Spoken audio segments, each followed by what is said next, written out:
trade and other class our topic for today is trade and other receivables. Yung pag-aaralan natin is from the point of view of the seller. Tayo yung magbebenta ng goods and services to the buyer. Sa point of view naman ni buyer, yun yung next topic natin under inventory. Okay? Sige. We have two types of receivables. Trade and non-trade receivables. Sir, ano yung difference between the two? When you say trade receivables, these are receivables related to the ordinary course of business or OCB. Sir, ano ba ibig sabihin ng phrase na ordinary course of business? For example, class, yung business natin is nagbebenta tayo ng calculators sa mga students. Lahat ng receivables na related sa pagbebenta natin ng calculators, ang tawag natin doon, trade receivables. Okay? When you say ordinary course of business, it means yun yung main line of business. Sa example natin, nagbebenta tayo ng calculators. When you say non-trade receivables, these are receivables na hindi related sa pagbebenta natin ng calculators. Ang ibang tawag dito is other receivables. Okay? Kaya kasi yung topic natin, trade and other receivables. Trade and other receivables. Okay? Now, let's have some examples of trade receivables. Meron tayong 3 examples. Number 1, accounts receivable. Number 2, notes receivable. And number 3, loans receivable. Let's have an illustration. For example, tayo si seller. Nagbenta tayo ng calculator kay buyer or kay customer on January 1. Okay? And then si buyer, babayaran niya tayo on Feb 1. Siyempre, yung babayad niya sa atin is cash. Alright? Now, on January 1, nung nagbenta tayo kay customer ng calculator, magre-record tayo ng accounts receivable. Ibig sabihin, meron tayong marireceive na cash 1 month from now on Feb 1. Okay? Sir, ano naman yung notes receivable? Magkakaroon ka ng notes receivable whenever si customer nag-issue sa'yo ng promissory note. Sa example natin, on January 1, nagbenta tayo ng calculator kay customer. Si customer nag-issue ng promissory note. Ang nakalagay sa promissory note, magbabayad siya on Feb 1. I-record natin yon as notes receivable. So, tandaan nyo, class, pag may promissory note, notes receivable yon. Pag walang promissory note, accounts receivable yan. Alright? So, ano naman yung loans receivable? Loans receivable, applicable naman yan, class, sa mga banks, sa mga bangko. Okay? Yung mga banks na yan, pag nagpapautang sila sa mga borrowers, nagre-record sila ng loans receivable. Pwede mong isipin na yung loans receivable, accounts receivable din yan, pero from the point of view of the banks. Alright? Accounts receivable, notes receivable, and loans receivable, these are examples of trade receivables. Okay? Now, very important. Trade receivables are always presented as current assets. Always, 100% of the time. Ibig sabihin, class, yung 1-year rule na alam natin sa accounting, hindi yun mag-a-apply sa trade receivables. Ano ba yung 1-year rule? Pag within 1 year current, pag more than 1 year non-current, hindi yun applicable sa trade receivables. Sa trade receivables, kahit more than 1 year yan, current pa rin yan. Always current. Sa example natin earlier, class, let's say si customer nag-issue ng promissory note. Ang nakalagay sa promissory note, magbabayad siya 2 years from now. Okay, 2 years. Current pa rin yun. Okay? Because related pa rin yan sa ordinary course of business. Ulitin ko, trade receivables, kahit sumobra ng 1 year yan, always presented as current. Gets? Okay. Let's now go to non-trade receivables. Ano ulit yung non-trade? Pag hindi related sa pagbebenta ng calculator, non-trade yan. Meron tayong mga examples. 5 examples. Iisa-isahin natin yung class. First example is advances, such as advances to employees. For example, mag-cash advance tayo sa mga employees natin. Advances to officers. When you say officers, yan yung management. Mag-cash advance tayo sa manager, sa vice president, sa president, advances to officers. Advances to shareholders, and advances to suppliers. Yun yung mga examples of advances. Okay? Take note, class, na yung advances to employees, officers, shareholders, and suppliers, hindi naman yan related sa pagbebenta natin ng calculators. Kaya presented siya as non-trade receivable. So, ulitin ko, class, pag sinabi ko non-trade and other receivable, magkamukha lang ibig sabihin. Ano? Magkamukha lang yung terms na yan. Okay, next. Suppliers, debit balances. Ano ibig sabihin yan, sir? Di ba, class, pag sinabi mo supplier, Pag bumili tayo kay supplier, meron tayong accounts payable. Tama? Alam natin class, yung accounts payable, ang normal balance yan is a credit. Sir, bakit debit yan? Pwede ba yun, sir? Yung accounts payable may debit balance? Yes. One instance wherein yung accounts payable, pwede siya magkaroon ng debit balance is when there is an overpayment. Okay, I'll give you an example, illustration.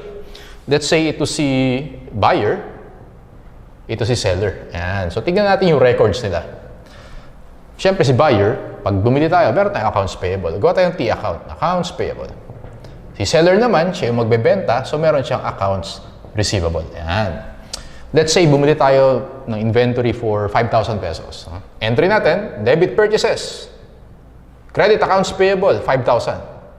And then, i-post natin yan sa T account natin. So, meron tayong credit accounts payable. Si seller naman, ang entry niya, debit accounts receivable. Credit sales, 5,000.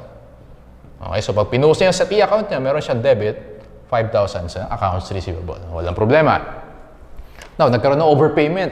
Nung nagbayad na tayo kay supplier, sobra yung binayad natin. Let's say, yung binayad natin, 8,000 instead of 5,000. Debit accounts payable, credit cash, 8,000. Okay, so pag pinost natin yung class sa T account, meron kang debit, 8,000. Therefore, ang mangyayari sa'yo dyan, yung ending balance mo is 3,000 na debit. Accounts payable siya, pero naging debit yung ending balance mo. Ang tawag natin dyan, supplier's debit balances. Paano mo siya ipe-present sa balance sheet? As non-trade receivable or other receivable. Huwag mo siyang isasama sa accounts receivable. Ayan, nalagyan ko ng X. Huwag mo yan isasama sa accounts receivable. Hindi naman yan related sa pagbebenta natin ng calculator. Huwag mo isasama sa AR yan. Saan mo siya ilalagay? Sa non-trade receivable or other receivable. Punta naman tayo kay seller. Noong na-receive niya yung payment na 8,000, debit cash, credit AR, 8,000, sobra. So, pag pinost mo yan sa T account, meron siyang 8,000. And then, ending balance siya ng AR is 3,000. Accounts receivable, ang normal balance is debit. Pero, since nagkaroon ng overpayment, nagkaroon ka ng credit balance ng AR. Ang tawag natin dyan, customers credit balance. Okay? Paano naman, sir, yan pine-present? Ipe-present mo yan as current liability. Okay, current liability, huwag mo isasama sa accounts payable. Ayan, may EXA, huwag mo isasama sa accounts payable. Basta other current liability yan. Huwag mo isasama sa accounts payable. Ulitin ko class. Supplier's debit balances, ano ibig sabihin nun? Yung accounts payable mo may debit balance. Kailan nangyayari yan? Pag may overpayment. Paano mo ipe-present yan? Other receivable, huwag mo isasama sa AR. Customer's credit balance, ano ibig sabihin nun? Yung AR mo, naging credit balance. Okay? Paano mo ipe-present yan? Current liability. May utang ka dun kay customer. Okay? Re-refund mo siya.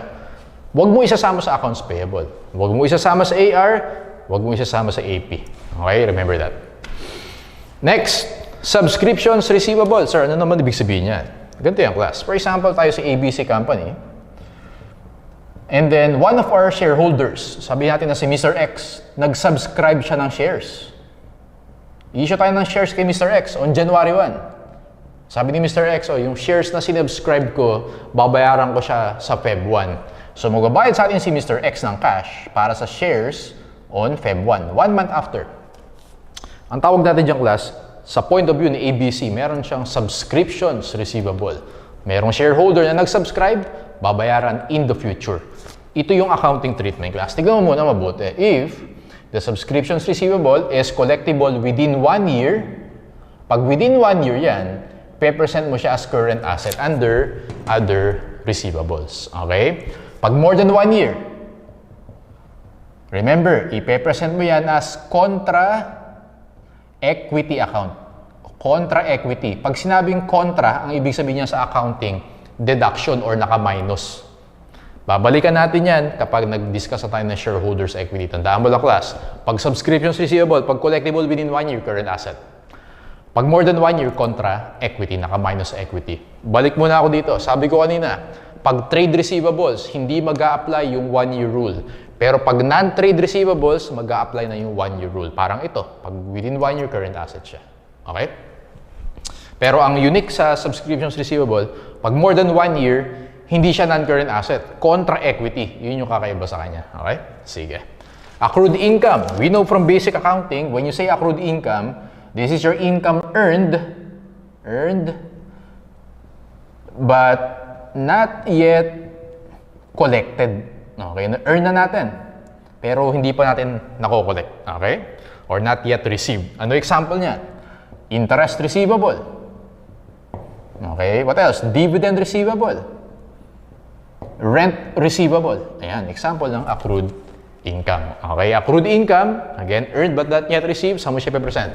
Non-trade or other receivable. Huwag mo siyang ipepresent sa under trade receivable. Baka kasi, hindi naman niya related yan sa pagbebenta natin ng calculators. Last one, claims receivable. Ano is your examples niyan? Magandang example nito, class, claims from insurance. No? Let's say, yung warehouse natin nasunog. Nagkaroon ng fire. Tapos yung warehouse, insured naman siya. Okay? Meron tayong marireceive na cash from the insurance company. Ang tawag natin doon, claims receivable. Ano pa example niyan? Tax refund. Sumobra yung bayad natin kay BIR. O yung sobra na bayad natin, pwede natin i-refund from the BIR. Claims receivable. Bakit siya hindi trade receivable? Saan mo siya represent? Non-trade. Kasi wala namang kinalaman yan sa calculators. Alright? Advances, suppliers debit balances, subscriptions receivable, accrued income, claims receivable. These are presented under non-trade receivables. Okay? Now, in the balance sheet, every December 31, okay? Ganito class yung presentation yan. Kung maalala mo, yung first topic natin, cash and cash equivalents, yung next line item dyan class is trade and other receivables. Okay? Trade and other receivables.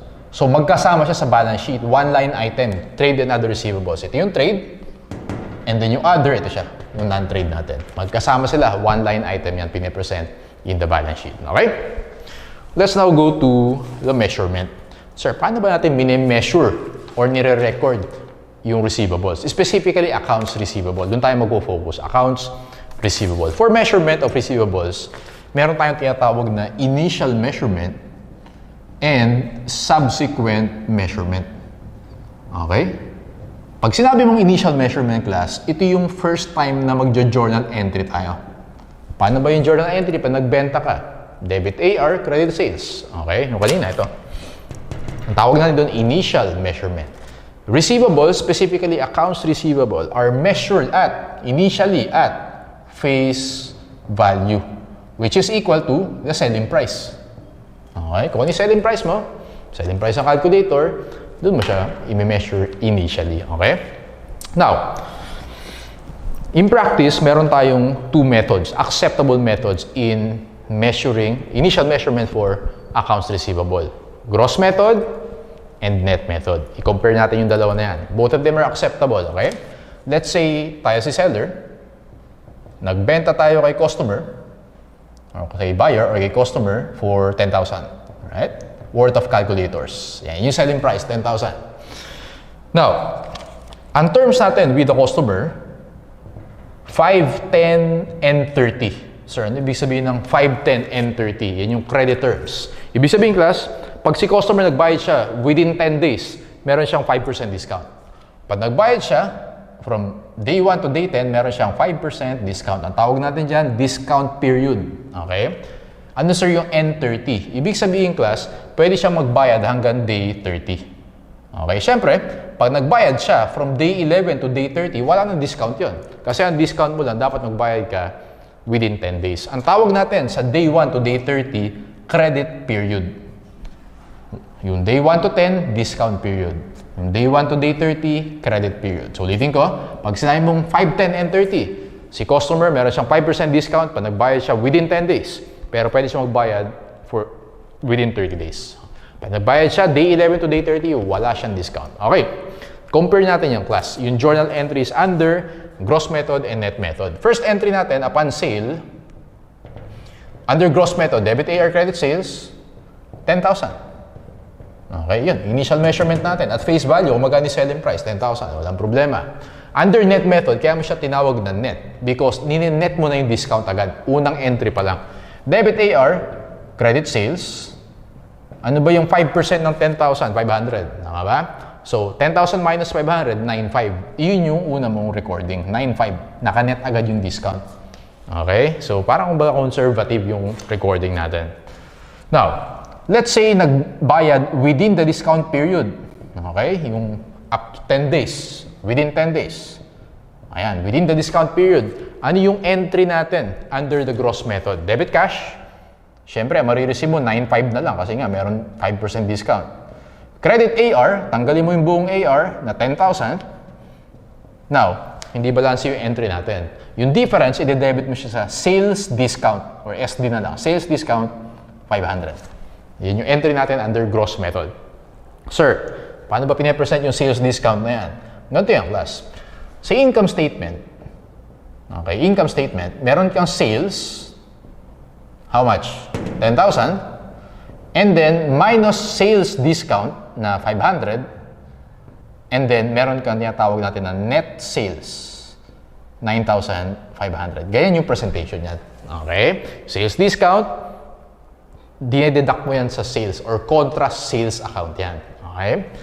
Now, under net method naman, class, pag naka-receive ka, na-collect mo within the discount period, within 10 days, entry natin dyan, debit cash, credit, accounts receivable, 9.5. Wala kang sales discount kasi dito pa lang, ni-record mo na agad at 9.5. Okay? Sa first entry mo pa lang, kinonsider mo na agad yung 500. Alright? So, pag nag-collect ka, debit, cash, credit, AR. Now, take note, class, na under gross method and net method, same lang yung effect sa income statement. Same lang. Bakit, sir? Kung mapansin mo kanina, under gross method, net sales natin, which is nasa income statement, 9.5. Under net method, yung sales natin, yan lang naman yung may effect sa income statement, sa entries natin, 9.5 din yan. Pareho sila, gross method, net method, 9.5 yung effect sa income statement. Ang magkaiba lang, yung journal entries. Pero yung effect, same. Gets? Okay. Ngayon, dito nagkakaroon ng medyo may complication yan. What if nagbayad beyond the discount period? Okay? Beyond 10 days or beyond the discount period. Ganito mangyayari dyan, class. Under gross method, wala tayong problema dyan. Debit cash, credit AR, syempre 10,000 yung babayaran ni customer kasi hindi naman siya nag-take advantage of the discount. Dito tayo may issue sa net method. Kasi dito pa lang, nag-minus ka ng 500. Eh, hindi naman nagbayad within the discount period. Paano yung entry natin dyan? So, listen carefully. Debit cash, hindi nagbayad, so 10,000 dapat, wala siyang discount. So, hindi nag-take advantage ng discount, so ang bayad niya is 10,000. Credit AR, 9.5. Okay? And then, so hindi balanse yung entry natin, kulang ng credit, i-credit mo siya sa sales discount lost. Okay? 500. Sales discount lost, 500. Sales discount lost, pwede mo siya i-present as other income. Okay? So, ganyan yung entry mo under net method if hindi magbayad within the discount period. Alright? Okay. Next. Yun yung initial measurement. Punta tayo sa subsequent measurement. Ano ulit yung subsequent measurement? Diyan natin mini-measure yung accounts receivable every end of the year. Receivables are subsequently measured at net realizable value. Ano ba ibig sabihin ng net realizable value? Iyan yung amount na ini-expect natin na mako-collect natin from the customers. Iyan yung recoverable amount. Okay? NRV or net realizable value. Paano yan, sir? Ganito yan, class.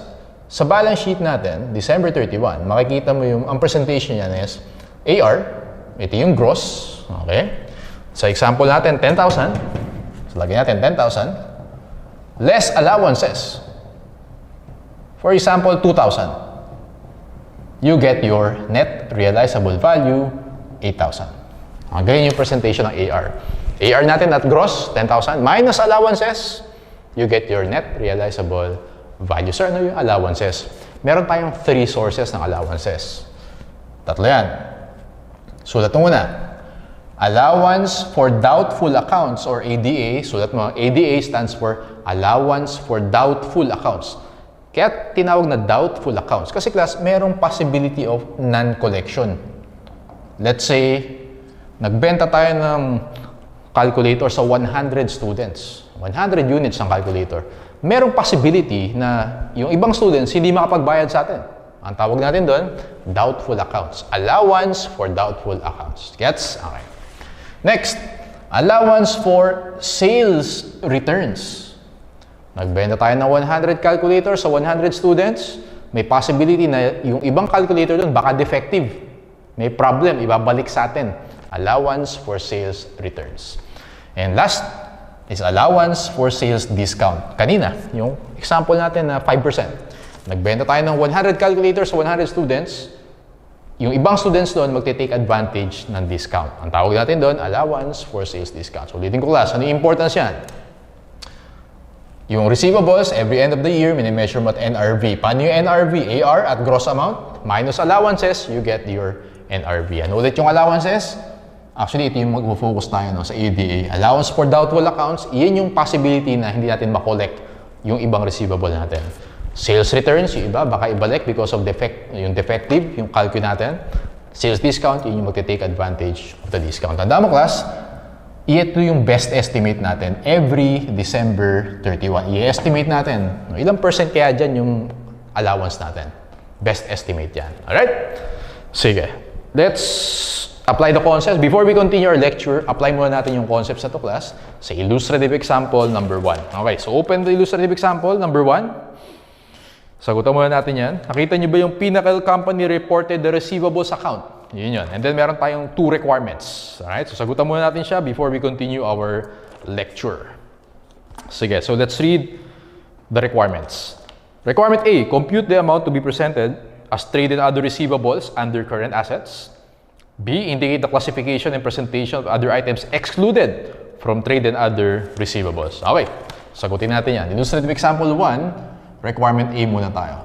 So sabi diyang class, how much daw yung pe-present natin na trade and other receivables. Okay, so pag sinabing trade and other receivables, ano ibig sabihin ng class? Trade and non-trade. Pareho sila. And sabi ko kanina, ipe-present mo siya as one line item in the balance sheet. Isa-isayin natin class. So, basahin ulit natin. Pinnacle Company reported the receivables account with a debit balance of 2 million. Alam natin class yung AR, debit balance yan. Kasi asset yan eh. Tama? The allowance for doubtful accounts, yun ADA, had a credit balance of 50,000. Since yung ADA is a negative amount or contra AR account, naman, naka-minus yan, credit balance naman yung normal balance yan. Okay? So take note, 50,000. Subsidiary ledger details reveal the following. So per item, analyze natin class kung papasok ba siya sa trade and other receivables. First item, trade accounts receivable. Of course, kasama yan. Lagay natin dito, AR, 775,000. Alright? Next, trade notes receivable. Siyempre naman, yun, no? AR and notes receivable. Alright, so notes receivable amounting to 100,000. Pero before natin ilagay notes receivable class, since may minention dyan sa second sentence na allowance for doubtful accounts, i-consider muna natin yan. Lagay ko muna dito ADA. Okay, i-minus natin yan, 50,000. Ayan. Bago mo ilagay yung notes receivable na 100,000. Ayan. So, ganyan yung tamang presentation. Next, installment receivable. So, ibig sabihin, accounts receivable din siya, pero payable installments, no? Normally due 1 to 2 years. Uy, 2 years. Paano mo siya ipipresent class? Trade installment receivable. Kasama ba yan sa trade and other receivables? Yes, sabi ko, pag trade receivables, kahit more than 1 year pa yan, always current yan, okay? So, lagay natin dito, trade installment receivable. That is 300,000. Okay. Ayan. So, ganyan siya. Next, customers account reporting credit balances arising from sales return. Actually, yan yung requirement B. Sabi sa requirement B class, paano daw i-classify? Indicate the classification and presentation of other items excluded from trade and other receivables. So, lagay natin dito yung mga excluded. First na excluded dyan is, ayan, yung customers credit balances. Customers, lagay ko na lang credit balances. How much yan? 30,000. Yan, naka-negative, no? Sabi ko kanina, customers credit balances, ito siya. Pe-present mo as current liability. Pero, wag mo i-present as accounts payable yan. So, lagyan na natin, current liability. Next item, advance payments for purchase of merchandise. Ano yun? Advances to suppliers. Okay, purchase of merchandise. Lagyan natin dito yan. Part siya of other receivable or non-trade receivable. So, kasama siya dyan. Advances to suppliers amounting to 150,000. Okay? Non-trade yan. So, pag tinanong ka class kung how much yung trade, pag trade lang computing nga natin, yung trade is 775,000 minus 50 plus 100 plus 300 Sagot mo na dyan, 1,125,000. Pag ang tanong lang sa'yo, how much is the trade receivables? 1,125. Kaya lang, nakalagay dyan, trade and other. So, kasama yung non-trade. Alright? Let's continue. Customers accounts reporting credit balance, 20,000. Oh, ito ulit yan. Isa pang credit balance. Dalawa yan. So, ito yung first natin na credit balance. Ito yung second na credit balance. Current liability din yan. So, lagyan natin customers credit balance. Next item. Cash advance to subsidiary. Uy, advance. Kaya lang, wala naman yan sa example ni sir, subsidiary. Tandaan mo class, yung subsidiary, pag-aaralan natin yan sa AFAR, higher accounting pa yan, no? But ganito basically yan. For example, tayo si ABC. And then, tayo may-ari kay XYZ. Okay? Tayo si ABC and we own XYZ. Right? Ngayon, nagpa-loan tayo kay XYZ for 1 million na loan. Siyempre, meron tayong receivable from XYZ. Tama? Pero since owned natin si XYZ, usually ang term niyan, pwede niyang bayaran kahit kailan niya gusto. Okay? So, that's why usually ang pag cash advance to subsidiary, non-current asset yan. So, lagay mo dyan, advances to subsidiary, presented usually class yan as non-current asset. Huwag mo isasama sa trade and other receivables yan. Okay? Next item, claim from insurance. Uy, ito yan ah. Insurance. So, lagay natin, claims from insurance. How much yung class? 15,000. Next, subscriptions receivable due in 60 days. Oh, sabi ni sir, pag within 1 year, so 60 days, current asset. So, part siya ng trade and other receivables. So, lagay natin, subscriptions receivable amounting to 300,000. And then, accrued interest receivable. Uy, accrued income. Part yan of non-trade receivable. So, lagay natin, interest receivable, which is 10,000. Alright, so ito yung non-trade naman or other receivables. So pag tinanong how much yung non-trade, add nga natin class, 150,000 plus 15,000 plus 300 plus 400, that is 865,000. Total natin yung dalawa na yan, 1125 plus 865. That is, tama ba yung computation ko? 1125, isa pa, 150 plus 15 plus 300 plus 10, ano lang pala to? 475,000 lang pala to. Okay, 475,000 plus 1,125,000, 1.6 billion. Okay. So, ito yung total trade and other receivables. So, ulitin ko class, pag ang tanong sa problem, how much is the total trade and other receivables? Ibig sabihin trade and non-trade. Sagot mo, 1.6 million. Pag ang tanong, how much is the trade receivables? 1,125,000. Pag ang tanong, how much is the non-trade receivables? 475,000. Okay? Ito yung classifications ng iba. Customers credit balance, current liability yan. Advances to subsidiary, usually yan, non-current asset. Okay? So, ayan. That's how you solve for illustrative example number 1. Let's continue our lecture. Last portion na. Doon na tayo sa accounting for bad debts. Sir, ano ibig sabihin ng bad debts?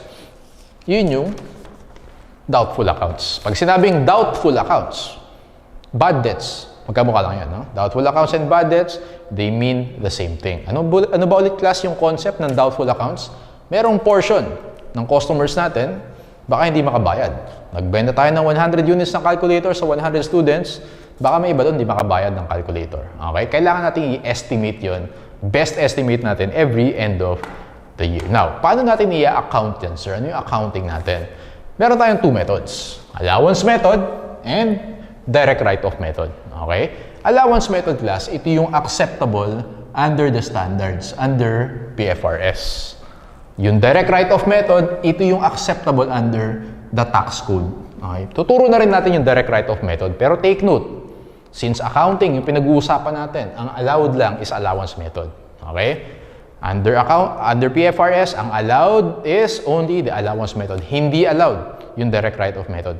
Pag sa tax naman, nag-compute ka ng tax, ang allowed lang is the direct write-off method. Hindi allowed yung allowance method. Gets? Okay. Now, let's take a look at the journal entries under allowance and direct write-off method. Dumo tayo sa December 31. Every December 31, i-estimate natin how much yung doubtful accounts. Under allowance method, mag-assume na tayo ng mga amounts. Let's say doubtful accounts natin, 2,000 pesos. Right? Entry under allowance method, debit budget expense. Credit allowance for doubtful accounts, 2,000. Right? So, December 31, ito yung doubtful accounts natin. Doubtful accounts. Yan yung entry natin. Debit budget expense, credit ADA. Take note class, budget expense. Expense yan. Pupunta ng income statement yan. Okay? Under direct write-off method, no entry. Under direct write-off method, hindi tayo nag-estimate every December 31. Walang estimate. Let's say nung January 31, definitely uncollectible na. Definitely uncollectible. Therefore, kailangan na natin i-write off. Okay? Ano ba sir ibig sabihin ng definitely uncollectible?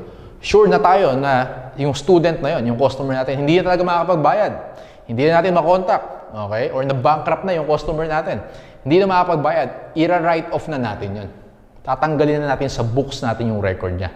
Okay? Ano yung entry natin kapag nag-write off? Under allowance method, entry natin is debit ADA, credit AR. Let's say 1,000 pesos. Ayan. Debit ADA, credit AR. 1,000. Under direct write-off method, ang entry natin kapag nag-write off is debit budget expense, credit AR, 1,000. Kaya siya tinawag na direct write-off. Mag-e-entry ka lang ng expense kapag i-write off mo na. Okay? So, yun siya. And last one, let's say 1 month after, Feb 28, biglang nagbayad yung ni-write off natin. Ang tawag natin doon class, recovery. Hindi natin ine-expect, ni-write off natin, 1 month after, nagbayad. O, paano gagawin natin yan, sir? Meron tayong 2 entries yung class. Tandaan mo yan. First entry, i-reverse natin yung write-off because in the first place, dapat hindi natin ni-write off kasi makakapagbayad naman pala siya. Reverse natin yan. Debit AR, credit ADA, 1,000. Yan yung first entry. Second entry, yung normal collection. Paano ba yung entry pag nag-collect ka? Debit cash, credit AR, 1,000. Ganito yung entry mo dyan. Take note na net effect mo dyan, di ba, cancel out yung AR, isang debit, isang credit. Ang net effect mo kapag recovery, debit, cash, credit, ADA. Take note of that. Punta tayo sa direct write-off. First entry, i-reverse mo muna yung ginawa mo. Debit, AR, credit, budget, expense, 1,000. And the normal collection, debit, cash, credit, AR, 1,000. Ayan. So, yun yung entries natin under direct write-off. Pero mag-focus ka sa allowance. Okay? Kasi again, ito, hindi mo ginagamit sa accounting yan. FYI na lang yan. Dito ka mag-focus. Gets? Okay. Now, balik tayo dito sa first journal entry. Debit budget expense, credit ADA 2,000. Sir, paano natin malalaman yung amount na yan? Meron tayong tinatawag na estimation of doubtful accounts. Meron tayong 3 acceptable methods for estimating doubtful accounts. Ano ulit yung doubtful accounts? Yun yung debit budget expense, credit ADA. Alright? Tatlo yan. Last na to. Okay, last part of our lecture na yan. First method is percentage of sales. Second method, percentage of AR. And third method is aging of accounts receivable. Okay, 3 acceptable methods. I-illustrate natin yung class. For example, end of the year, ang naging sales natin for the year is 1 million. Yung sales natin, 1 million pesos. And then yung ending balance of our accounts receivable is 500,000. Ayan. So, yan yung given natin. No? Tignan natin class kung paano natin i-apply yung percentage of sales, percentage of AR, and aging of AR. Doon muna tayo sa percentage of sales. Let's say ang policy natin is 2% of sales. Yun yung estimate natin na hindi natin mako-collect. Okay?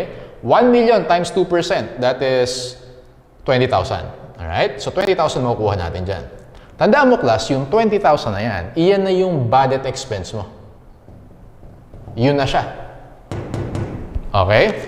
And let's assume further, para makita natin sa T account, let's say ito yung, dito muna tayo, ADA. Okay?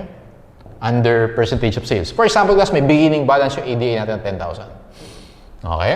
Okay. So now, percentage of sales, ang na-compute natin, ang policy natin is 2% of sales. So, 1 million times 2%, 20,000. Iyan na yung budget expense mo. Ano ibig sabihin mo nun, sir? Iyan na yung debit budget expense. Credit ADA, 20,000. Ibig sabihin, ipopost mo siya, ito yung beginning balance mo, class, no? Ito yung December 31. Ipopost mo siya sa T account, 20,000. Therefore, ang ending balance ng ADA natin is 30,000. Gets? Okay. Pag percentage of sales, yun yung for the period. Okay, lagay ko dito. For the period. Alright? Yun siya. Ang magiging ending balance sa ADA mo, 30,000. Okay? Now, i-compare natin dito yan. Alright? So, percentage of AR. AR mo 500. Let's say ang policy is 10% ng AR is uncollectible or bad debts. 500,000 times 10% is 50,000. Tandaan mo, class, kapag percentage of AR and aging of AR, sa handouts natin i-discuss yung aging, percentage of AR and aging of AR, tandaan mo, class, ito na yung ending balance or required balance of allowance for doubtful accounts. Yun yung pagkakaiba na. Pakita ko sa inyo. Isa pa, mag-assume pa tayo ng isang T account. Okay? 10,000 pa rin. Alright? So pareho sila. Ito yung percentage of sales, ito yung percentage of AR and aging of AR. Na-compute natin sa aging of AR is 50,000. Iyon yung ilalagay mo sa ending balance. Nakuha mo ba yun? Unlike kanina sa percentage of sales, ito siya. Pag percentage of AR and aging of AR, ending balance yan or required balance. Okay? As of yan. Or ending balance na yan. Therefore, para makuha mo yung budget expense for the year, solve for X ka. 10,000 naging 50, therefore, 40,000. Entry natin dyan, class, debit budget expense, credit allowance for doubtful accounts, 40,000. Unlike kanina, yung percentage of sales, kung ano yung na-compute natin, yun na agad yung entry mo. Ito siya. Tama? Pero pag percentage of AR and aging of AR, yung mako-compute natin, pupunta siya sa ending balance. Kailangan mo pang mag-solve for X para malaman mo kung how much yung budget expense credit AR, how much yung budget expense credit ADA. Alright? So, ganun siya. So, paano na yun maaalala yan?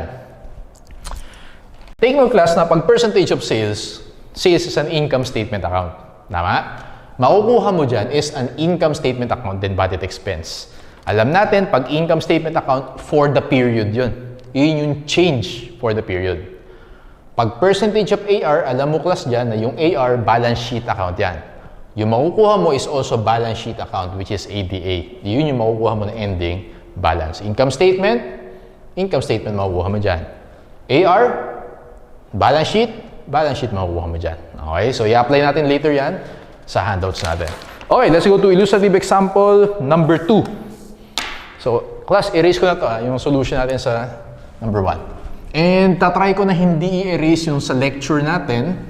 Medyo pagkakasyahin na lang natin, class, dito sa space yung solution, no? Kasi mas gusto ko na nakikita nyo pa rin yung lecture para makakapag-refer tayo dyan while we answer our handouts. So, nakikita nyo yung application.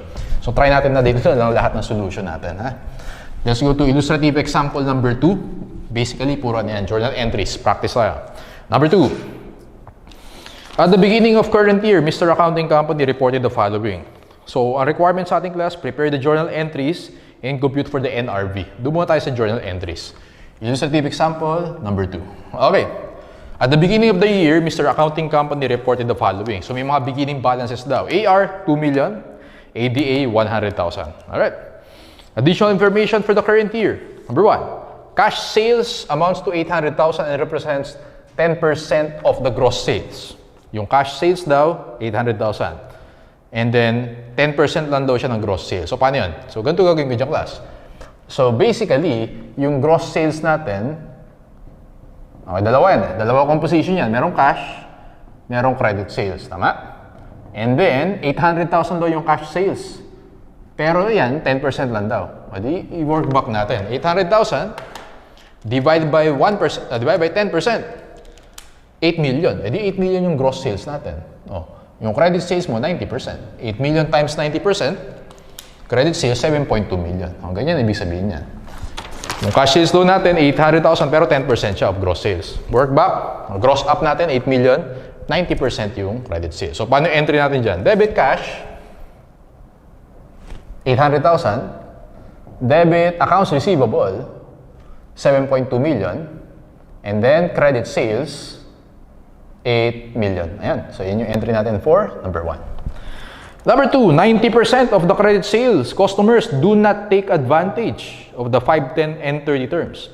So, yung 90% hindi daw nagbayad within the discount period.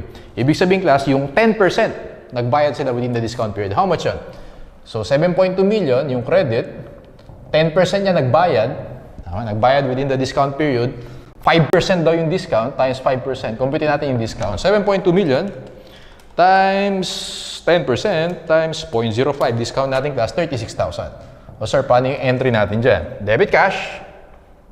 Okay, debit cash. Debit sales discount, credit AR. Tama? Ganito yung entry natin dyan. So, how much yung sales discount natin? 36,000. And then, ang nag-take advantage is 10%. Tama? 7.2 million times 10%, 720,000. Yun yung AR. Therefore, 720,000 minus 36,000, yun yung cash na receive natin. 684,000. So, ulitin ko. Sabi diyang class, 90% hindi nag-take advantage ng discount. Therefore, 10% lang yung nag-take advantage. 10% na 7.2 million, 720. Na-compute natin ang discount, 36. So, ang binayad niya, 720 minus 36, 684. Okay. Number 3.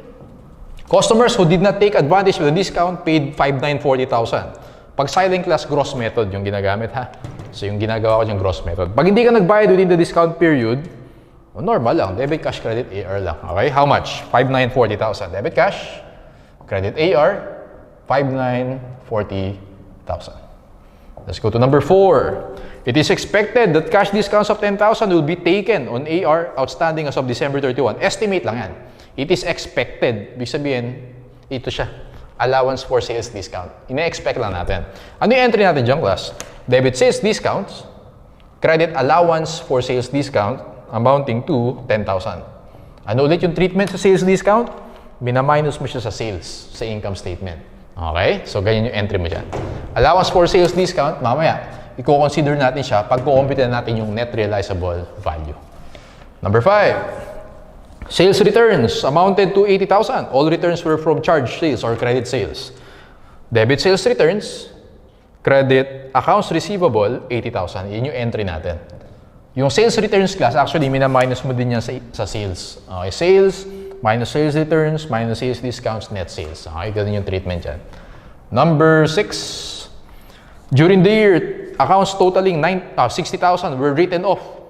Paano ba yung write-off natin? Pag nag-write-off ka, debit ADA, credit AR. So, yun muna gawin natin. Debit ADA, credit AR, amounting to 60,000.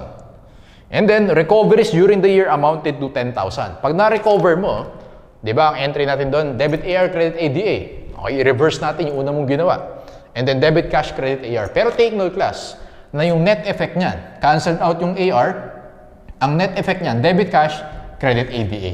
Okay, pag recovery, ang entry mo, net effect, debit cash, credit ADA. Okay, how much yan? 10,000. Alright. Number 7. The allowance for doubtful accounts is adjusted so that it represents 5% of AR. Uy, percentage of AR. Sabi ni sir, pag percentage of AR, ending balance na ng ADA yung makukompute mo dyan. O, tignan muna natin, class. Yan na yung entries sa requirement 1 natin. O, requirement A.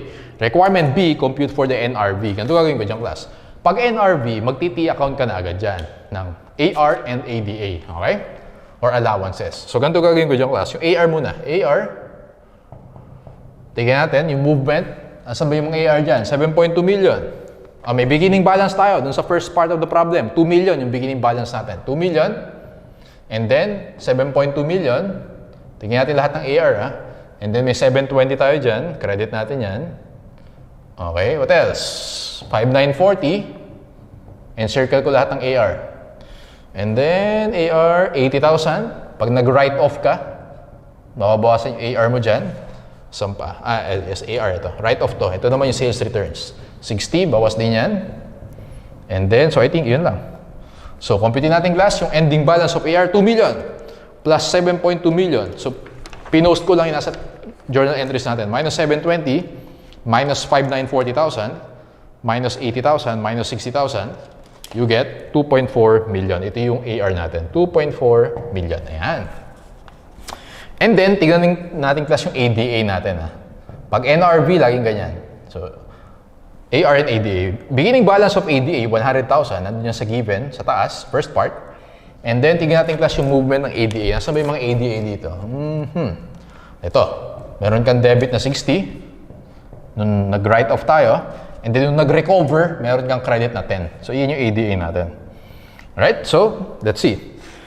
So, meron kang 100, may 10, and may 60. Take note class na dun sa Additional information number 7. Sabi dyan, the ADA is adjusted so that it represents 5% of AR. Ano yung 5% ng 2.4 million? 2.4 million times 0.05, 120,000. Sabi ko kanina class, pag percentage of AR, automatic yun yung ending balance of our ADA. So lagay mo dito dyan, 120,000. Magso-solve for X ka pa dyan to get the budget expense. Okay, solve for X.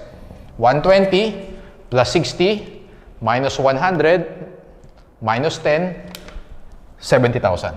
Okay? Journal entry number 7 natin, debit budget expense, credit ADA, 70,000. Okay, yun yung percentage of AR. Now, how much daw yung NRV? Dito natin ilagay yung NRV. NRV class, AR, which is 2.4 million, ADA na 120,000. Pero take note class, hindi lang yun yung allowances natin ha. Kasi yung allowances actually tatlo yan. ADA, ito na yun. ASR, allowance for sales return, parang wala naman. Allowance for sales discount, meron tayo, yung 10,000. Lagyan mo dyan, ASD, 10,000. Therefore, yung net realizable value of our receivable, 2.4 million, minus 120,000, minus 10,000, that is 70,000. NRV of our accounts receivable, final answer mo dyan class, 2,270,000. Okay, that's for illustrative example number 2.